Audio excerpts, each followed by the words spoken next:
comidas post ingesta de la levotiroxina. ¿Cómo? Que yo había preguntado si había que hacer restricción de algún tipo de comidas después de tomar la levotiroxina. Claro, bueno, en realidad la restricción que uno tiene que hacer principalmente es de la fibra, o bueno, de todo aquello que enlentezca la absorción, porque una vez que llega al intestino, la levotiroxina es muy errática la absorción de este fármaco. Entonces, ahí es cuando uno tiene que darle toda la posibilidad para que sea estrella completo en el intestino y pase primero que todo, ¿se entiende? Eso por un lado. Entonces, la fibra es lo principal que uno restringe. Y las medicaciones que puedan modificar esa absorción, sí, hago que se la difiera mucho en el tiempo, ¿sí? Que son esas 4 horas aproximadamente. Pero si no, una vez que el paciente toma la levotiroxina, con esperar media hora, 1 hora, ¿sí? Y un desayuno normal, tal vez, bueno, en ese desayuno, si me dicen, no sé, no sé, fibra, cereales con fibra, me como dos fetas de pan integral y es mucha fibra, le digo, bueno, primero elegí algo y sí, porque va a ser mucha cantidad.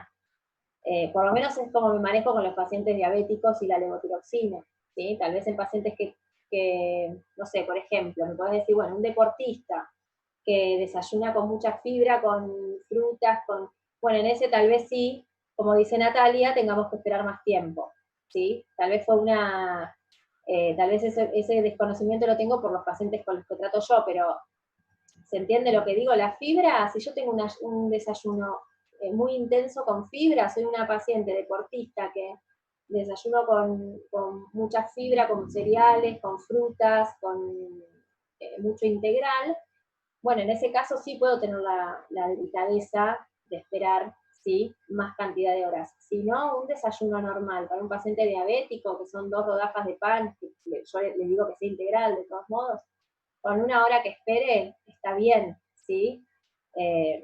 O por lo menos los endocrinólogos nunca me retaron por decirles eso, así que, ¿sí? Y por lo que leí después de la charla con ustedes, leí eso. Si alguno tiene otro dato, pásenmelo porque me sirve para mis pacientes. Así que bueno, no sé si quedó respondido. Bueno, respecto a esta paciente que vimos, nada, quería más o menos todo lo que estuvimos hablando, estuvo bueno, sí.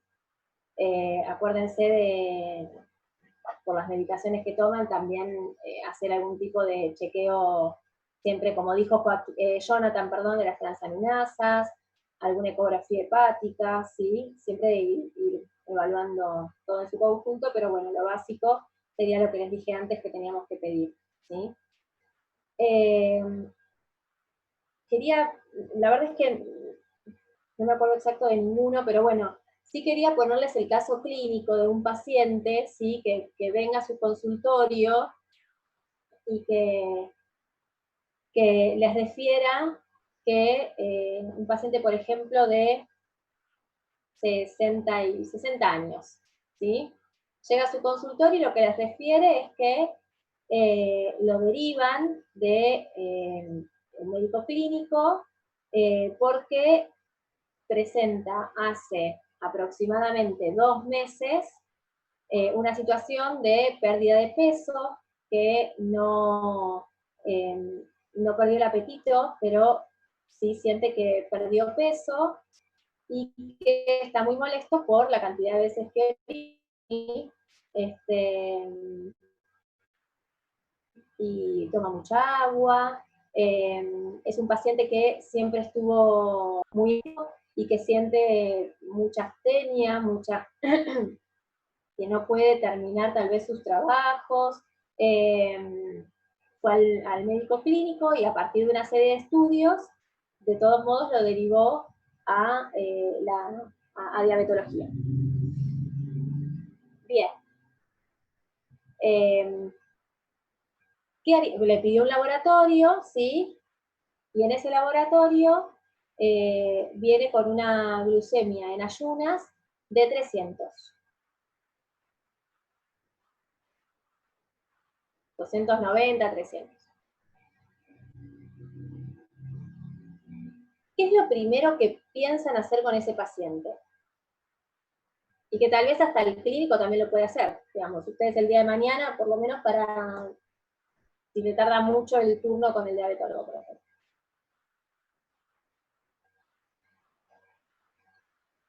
¿Qué es lo que pensarían? ¿Perfil lipídico no se le pidió? Tiene un perfil lipídico alterado. Dislipemia mixta. ¿Tenía poliuria? Sí, poliuria. Te definí poliuria, polidipsia y polifagia.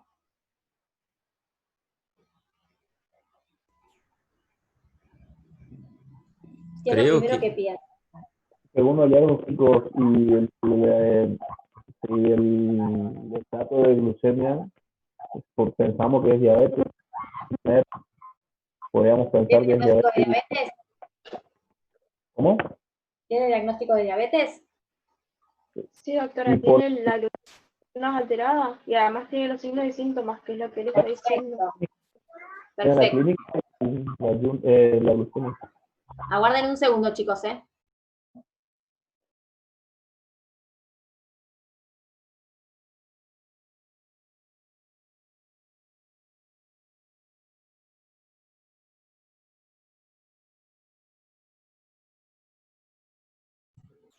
Perdón, mi hija, pero no era nada importante. Bueno, sí, tiene diagnóstico, completamente de acuerdo con los que dijeron que tiene diagnóstico. Tiene diagnóstico de diabetes, o sea que si él se desconocía diabético, bueno, lo primero que tengo que comentarles es que tiene diagnóstico de diabetes. Profe, ¿y qué edad tiene la edad? 60 y, es inventado igual, pero son 60 años, no más de 60 años. Paciente de una edad ni muy viejo ni muy joven. 60 años. Doctora, ¿Qué? en la guardia se trataría de bajar la glucosa a niveles adecuados. En mi opinión, le agregaría una metformina, le orientaría a la dieta, ejercicio, pero agregaría la metformina hasta que consiga el turno con la diabetóloga.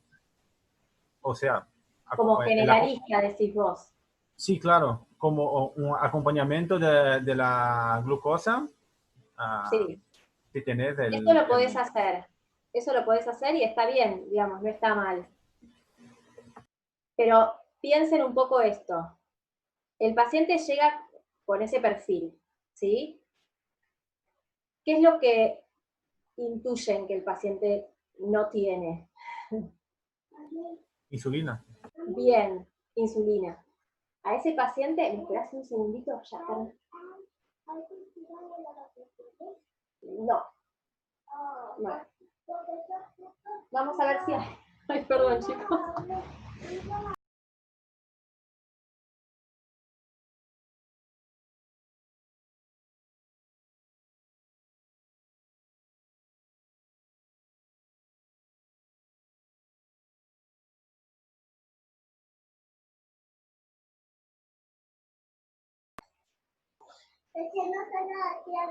Bueno, perdón. Es muy charlatán a mí. Perfecto, chicos. Lo que les falta es insulina, que también quiero que esto les quede grabado, porque les va a caer el hombre de cualquier edad. Les cae también el chico joven que está haciendo una cetoacidosis, que es otro el panorama. Pero este hombre lleva 2 meses que empezó con pérdida de peso y con cansancio y que toma mucha agua y que voy al baño y les dice esto, tal cual, así. Y ese paciente lo que necesita es insulina. En cuanto ustedes le ponen insulina, obviamente va a tener una hemoglobina glicosilada si se la piden, porque muchos lo que hacen cuando recepcionan a este paciente en una guardia, por ejemplo, además de mejorarle su glucemia en ese momento, y muchos hacen eso y le ponen metformina, que no está mal, porque de hecho yo se la pondría sino después, tal vez muchos lo que no hacen es iniciar la insulina, ¿sí? Que es lo que a este hombre le cambiaría la vida. Entonces, cuando recepcionan a este paciente, lo que dicen es, vamos a hacer un laboratorio, y por ahí el paciente les llega con un laboratorio con una hemoglobina glicosilada y una glucemia. Bueno, seguramente la hemoglobina esté en 9 o más, ¿sí? Entonces, esos pacientes, ustedes cuando los vean, si se animan en el buen sentido, lo digo, o sea, muchos le tienen miedo a la insulina, pero si ustedes saben cómo manejarla, ustedes ya saben que con 10 unidades de insulina que le colocan a este paciente, le hacen mucho bien y tienen muy poca posibilidad de tener algún efecto adverso, ¿sí? Porque les falta, o sea, no tiene, ¿sí? No tiene insulina. Seguramente las 10 unidades que yo les coloque como inicio, tal vez hasta sea poco, ¿sí? Pero no estaría mal que se haga, que lo haga, o sea, cualquier médico lo puede hacer. ¿Se acuerdan que? Sí. Discúlpame, pero no me cierra el pensamiento. A ver. El paciente, bueno, tiene las 3 P's: poliuria, polidipsia, polifagia, Sí. pérdida de peso y una Sí. glucemia con 300. Sí. Todavía para certificarme que es una insuficiencia de la insulina, tendría que pedir colecta de péptido C. No. Porque, ¿no? Porque yo creo No. que ¿Cuál es sea... la fisiopatogenia de la polidipsia, polifagia y poliuria? Perdón, no comprendí. ¿Cuál es la fisiopatogenia de la polidipsia, poliuria y polifagia? No es un examen. Si no tenés idea, me decís, no tengo idea. Pensalo 2 minutos. ¿Qué es lo que hace que vos tomes mucha agua, o en este paciente orine mucho y coma? Es La por glucosa una- elevada. La insulinopenia. La insulinopenia lo que está haciendo es que vos tengas glucosa, tus tejidos no la puedan utilizar, tenés un hambre que devorás, tenés glucosa en la sangre, mucha, te genera muchísima sed, te genera esa glucosa que vas perdiendo, te genera una pérdida de agua y de líquidos por orina, entonces vos orinás, te morís de hambre, ¿sí? Y adelgazás, porque vos lo que comes no lo podés utilizar, o sea, bueno, no tenés energía, ¿se entiende? Entonces, frente a esa fisiopatogenia, vos lo que sabés es que ese hombre está insulinopénico. La terapéutica para él es la insulina, ¿entendés? Y ahora sí. Ahora, si yo en un paciente estoy en duda, por ejemplo, a ver, ¿en qué paciente puede ser? En un paciente que por ejemplo, está tratado con un hipoglucemiante oral, o con 3 hipoglucemiantes orales, y está ahí, no lo puedo llevar a la meta, ¿no? Y le pido péptido C, ahí lo pido para ver si yo estoy tratando de llevar a la meta a un paciente que nunca va a llegar a meta porque ya está insulinopénico, y yo estoy tratando ahí de manejarlo con hipoglucemiantes orales, y bueno, si el péptido C me viene bajo, listo, arranco con la insulina. Está bien lo que vos decís, está bien la orientación que tenés del péptido C, pero en este paciente particular, y por eso les pongo este otro ejemplo, es un paciente que ya viene con características clínicas de insulinopenia, sintomatología de insulinopenia, laboratorio de diabetes, ¿sí? Y si ustedes van al consenso que yo les di, a partir, digamos, 9 de hemoglobina glicosilada ya es indicación de insulina, directo, ¿sí? Pero lo que les tiene que quedar claro es por qué. O sea, es un paciente que lo van a ver y se van a dar cuenta que les falta insulina. Es como ese paciente que viene, parece hipotiroide, no sé, pero flaquito, es un paciente muy característico. Bueno, ese paciente no tiene insulina, si se animan pueden iniciar la insulina, y si no, esto que se hace, derivar lo más urgente posible al diabetólogo, ¿sí? Pero ese paciente necesita insulina. ¿La metformina lo va a ayudar? Sí, porque si es un paciente con una resistencia importante, si yo le pongo la insulina y encima la metformina, mejor todavía. pero sí o sí la insulina. ¿Qué insulina? La que tengan, la que puedan, la que consigan, ¿sí? Si tienen NPH, inician con NPH. Si tienen algún análogo, mejor, inician con un análogo, ¿sí? ¿Qué le van a explicar a ese paciente? ¿Cómo colocarse la insulina? ¿Cómo medir sus glucemias? ¿Y qué pasa? Bueno, obviamente la parte de la dieta en ese paciente se la tienen que saber de memoria, tiene que hacer las 4 comidas, tiene que, no puede saltearse ninguna comida porque ahora está con insulina, ¿se entiende? Todo eso el paciente se lo tiene que llevar a su casa. Y por último, el paciente tiene que saber que la insulina le puede generar lo contrario a tener mucha glucemia, que es tener poca. ¿Sí? Entonces, ¿qué hace si se siente de esta manera? ¿Sí? Todas esas pautas las tiene que saber el hombre cuando sale del consultorio. ¿Bien? ¿Y cómo insulinizarían a este paciente? Lo pueden hacer de 2 maneras, ¿se acuerdan?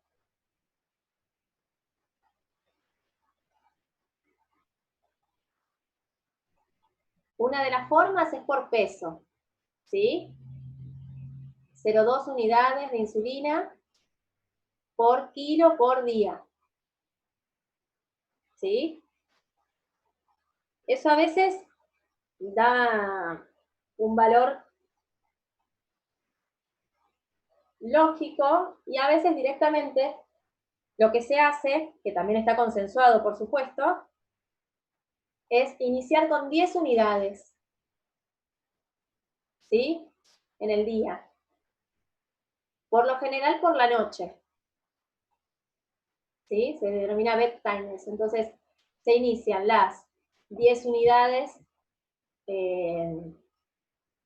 por la noche de insulina y se ve cómo evoluciona el paciente, ¿sí? Y a partir de ahí es que va a ir a su diabetólogo y le va a mostrar los chequeos glucémicos y su diabetólogo le va a ir manejando la insulina de acuerdo a eso, ¿sí? ¿Puede pasar que este hombre después no necesite más insulina? Por lo general siguen con insulina. Lo que sí puede pasar es que la dosis sea baja, bien baja, porque muchos no tenían ni idea de cómo comer, de lo que era la enfermedad, entonces muchos se ponen las pilas y puede bajar mucho la cantidad de insulina que necesitan, ¿sí? O podés hasta sacarle la insulina, si ellos después van bien con la metformina y bajan la resistencia, pero bueno, eso es con el tiempo, ¿sí? Bueno, ¿de qué más les gustaría charlar? Doctora, Sí. tengo entendido que también puede ser una supresión de la liberación de insulina por un páncreas hipertrófico, por los islotes hipertróficos. Claro. De ahí sí se podría en un tiempo sacar la insulina. Totalmente.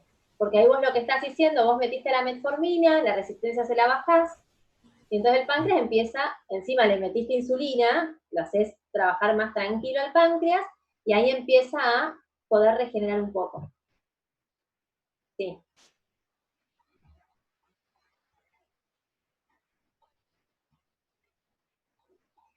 Bueno, ¿qué otro? ¿Alguna duda que se les vaya presentando por ahí de otros temas? No sé. Yo preparé los temas de diabetes, pero porque ya habíamos visto, si no me equivoco, de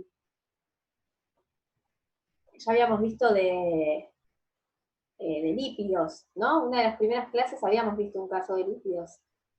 Entonces dije, bueno, hago algo de diabetes, que por ahí fue la clase más larga.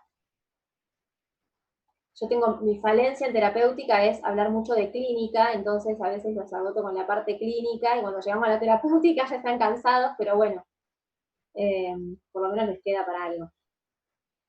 Una cosa más, yo si no me equivoco en el Power de diabetes, que eso me iba a fijar y no me fijé, cuando hablamos de diagnóstico, ¿sí?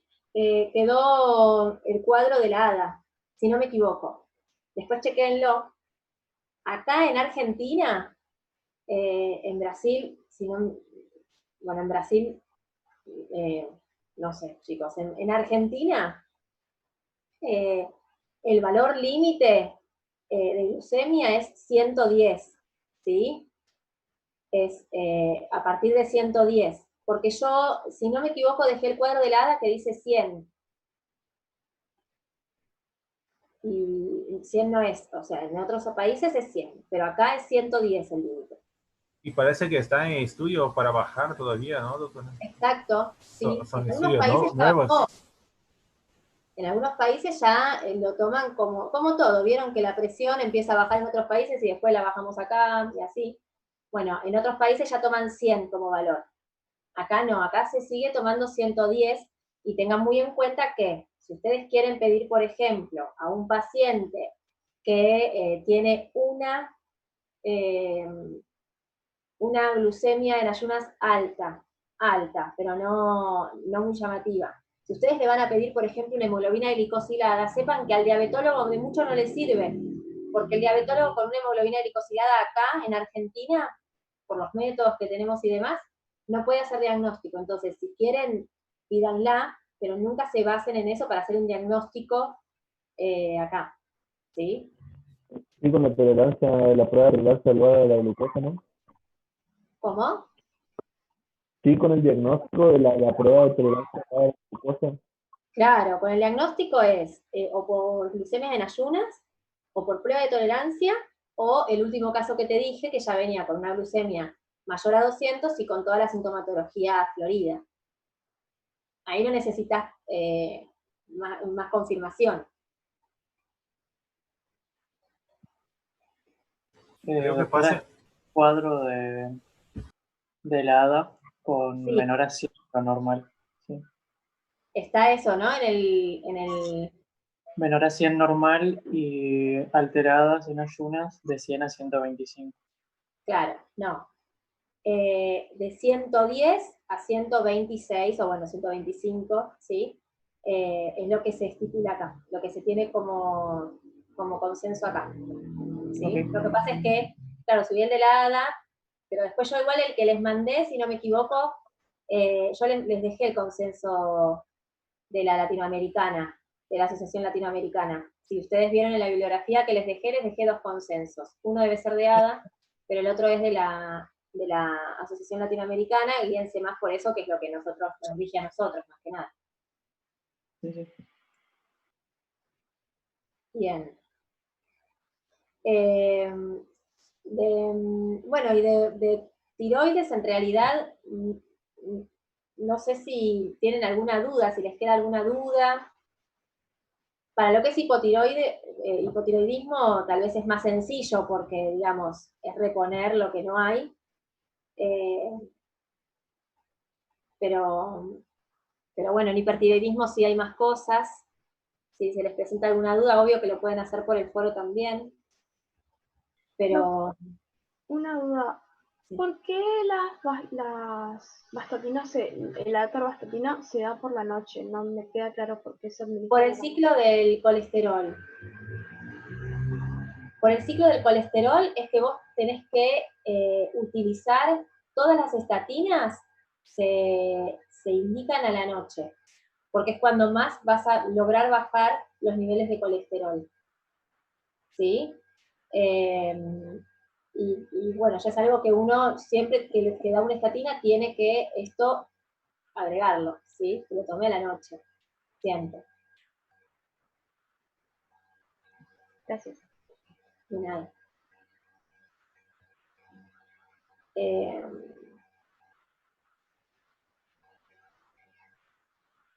Bueno, ¿y qué otra cosa hablamos?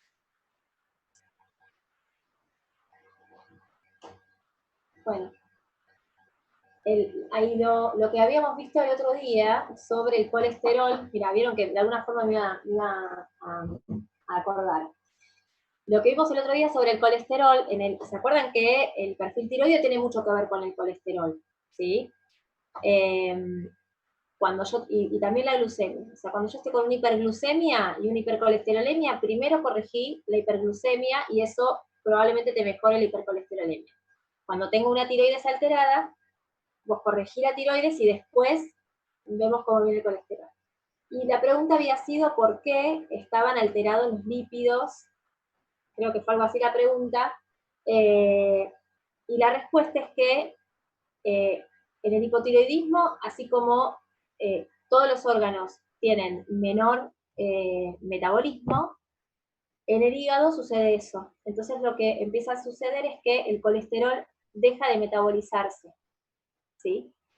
De esa manera se genera la hipercolesterolemia aterosclerótica, ¿sí? ¿Por qué? Porque es un colesterol que empieza a acumularse y que directamente ya es un colesterol malo en el sentido más casero, ¿sí? Sí, es mi hija que no va a parar hasta que... ¿Se entiende? La otra vez habíamos hablado, yo les había hablado de un aumento de síntesis, no, es lo contrario, y es el aumento. Yo después escucho las clases, por eso les digo todas las cosas que me voy acordando. Espérenme un segundito.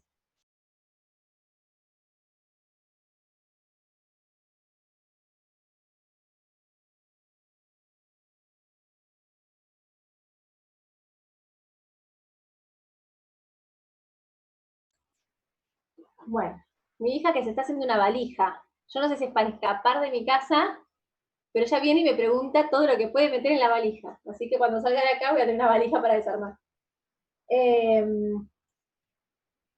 Bueno, ¿se entendió? Digamos, hay una disminución en el metabolismo y eso directamente hace que sea una hipercolesterolemia aterosclerótica, por eso lo malo de toda esta situación. Bien. Y después, sí, esas dos cosas sí me quedaron en el tintero de volver a charlarlas con ustedes, y me parece que después nada. Y lo de diabetes, que cuando volví a mirar el Power vi que había quedado ese cuadro. Pero después me parece que nada más. ¿Cómo van para el examen? ¿Qué es lo que más les está costando? No sé. Doctora, Sí, una pregunta. Le sí, iba a preguntar ahora mismo. sí. Sobre la era, ¿cómo se dará? ¿Será igual a que fue en la primera era? O sea, el contexto de preguntas, ¿o se da más énfasis a casos clínicos a resolver? ¿O tendremos que volvernos básicamente a mecanismo de acción? Porque eso queda un poco... Eh, no, seguramente, no, la idea es que sea bien manejo terapéutico. Esa es la idea. Lo que pasa es que hay algunos fármacos que nunca está de más preguntarles el mecanismo de acción, pero tal vez no mecanismo de acción, algo de la cinética, algo, o sea, siempre hay alguna pregunta sobre eso, pero tiene que ser más específico. Por lo general va a ser más terapéutica. Por lo menos en la parte metabólica, voy a tratar de que sea eso, más que les sirva. O sea, a mí lo que me interesa es que les sirva a ustedes el día de mañana, lo mínimo, tenerlo para salir ahí a batallar, nada más. Después el resto, cada uno va a hacer lo que quiere y por ahí, no sé, Claro. las hormonas tiroides lo van a derivar y no. Pero bueno, son justo, lo metabólico es algo que siempre está. Por ahí hasta, ¿no? Son cosas, no es tan poco específico, es muy general, entonces está bueno que tengan conocimiento de todo eso. Y al respecto de dosis, doctora, porque te hablo, a mí me cuesta mucho entender que los IECAS tienen algunos que tienen dosajes de 5 o 10 miligramos, otros de 25 o 50 como Captopril. Mira, a mí particularmente lo que me interesaría de toda la parte metabólica, y creo que después cada uno por su especialidad, qué sé yo, el doctor Vera seguramente intente que les quede grabado determinadas cosas que les van a servir. A mí lo que me interesa mucho que sepan es qué fármaco utilizarían para los diferentes tipos de dislipemias y qué dosis utilizarían en base a los factores de riesgo, o sea, tal vez no es que te voy a decir qué dosis utilizás, pero te puedo poner altas dosis, ¿sí? Baja dosis. Y bueno, sí, eso por ahí, a ver, no sé, de los fibratos, y te puedo preguntar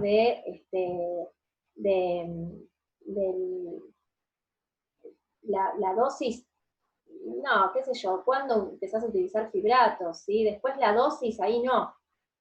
Ahora, ¿cuándo iniciar, una insulinización? ¿Con qué dosis la iniciás? Eso lo tienen que saber, que es lo que recién vimos. Eso es re importante, porque a ustedes les va a servir. De las estatinas, y bueno, en un paciente diabético, por ahí a ustedes les puede llegar a servir. Hay pacientes diabéticos que tienen que estar con una dosis máxima por su contexto y los factores de riesgo, pero yo lo que yo haría es conocerme las dosis mínimas y máximas de, por ejemplo, atorvastatina y rosuvastatina. Conocerme la dosis máxima de del fenofibrato, no me salía el fibrato, perdón, del fenofibrato, ¿sí? Conocerme alguna dosis mínima y máxima, eso está bueno para ustedes, ¿sí? Yo no sé si, digamos, la idea es que sepan que es a altas dosis o a bajas dosis, lo que se da, me parece. A mí, metabólicamente, lo que me interesaría es que sepan, bueno, esto, por estas circunstancias lo voy a dar a altas dosis, o por estas circunstancias lo voy a dar a baja dosis. Y que entonces, si ustedes en la guardia ven un tipo que tiene factores de riesgo machazos para el cardiovascular, ¿sí? De acá a 10 años ya no lo tenemos al hombre. Y está con una baja dosis de estatinas. Bueno, que tengan la posibilidad de ustedes decirle, no, ¿sabés qué? Estas estatinas, ¿tenés intolerancia? ¿Tuviste algún problema? No, me las dieron hace 10 años. Bueno, subilas y anda al cardiólogo. ¿Se entiende? Esas herramientas las tienen que tener como generalistas. Creo que son cosas bien básicas. Después de dosis, nadie les va a preguntar, no sé en otras especialidades, pero nadie les va a preguntar cuál es la dosis de, no sé, cualquier fármaco que no les sirva, por lo menos en esto, ¿sí? Sí, por ejemplo, el hipotiroidismo. Bueno, ¿cómo subo la dosis? ¿Cómo aumento la dosis? ¿Le mando 100 de una? No, lo hago escalonado. ¿Y en qué pacientes lo hago más escalonado todavía? ¿En qué pacientes inicio con una dosis? ¿En qué pacientes inicio con otra dosis? ¿Sí? Al que tengo una patología cardiológica, yo no le voy a iniciarla con 50-100 como a uno que no la tiene. ¿Se entiende? Pero yo particularmente, las preguntas mías no van a ir con, más que eso, esos detalles que me interesa que lo sepan y que les estoy dando alguna ayuda de paso, porque bueno, es lo que más les va a servir. ¿Sí? Y bueno, y eso abarcaría en gran parte dosis, pero no, es terapéutica, es cómo y cuándo utilizarlo. ¿Sí? Casos clínicos, sí, se pueden dar casos clínicos como estos, ¿eh?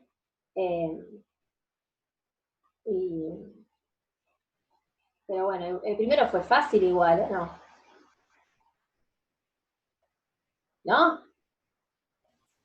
A mí pareció. ¿Te pareció difícil, Jonathan? No, doctora, fácil.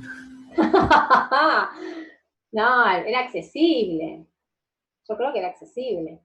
Igual todos van oral. ¿Todos van oral? ¿En terapéutica? ¿En clínica vieron todos oral? En clínica sí, en terapéutica también, doctora. No, no sé, no tengo idea. La metodología sé que es el choice y después si van todos oral o si es a partir de algún tipo de calificación, no lo sé. Pero bueno, no los conozco a todos, lamentablemente, me hubiese encantado, pero acá los 5 muchachos y Georgina, que la veo acá, y bueno, Natalia me habló también un par más, y ahí Juan Carlos, sí, dense a conocer un poquito. Van a andar bien, chicos. Lo importante es que ustedes tengan en la cabeza el estudio para que les sirva a ustedes. Siempre les van a preguntar alguna cosa que decís esto, no lo veo nunca más en la vida. Yo creo que no es, mi idea no es esa. Mi idea es que no tengan que estudiar tanto que se lo acuerden después. Bueno, chicos, si no tienen otra duda, si tienen más dudas me quedo, estoy completamente disponible. Y si no, los dejo tranquilos. Vamos a armar la valija, Doc. Sí, voy a desarmar la valija, porque acá arman, y yo después, la que desarmo soy yo. Lo incluye a mi marido también eso, ya que lo conocen, a todos, acá la familia. Si no estoy yo, no sé qué pasa en esta casa. Pero bueno, gracias por la paciencia de Pili, que vino acá un par de veces. Gracias, Chicos, doctor. sí, decime. Gracias, doctor, por la clase. Cualquier duda que tengan, me escriben en el foro y lo vemos, ¿sí? Si les parece. Gracias, Doc. Bueno, de nada, chicos. Que estén Gracias, bien. doctora. Chao, chao. Chao, hasta luego.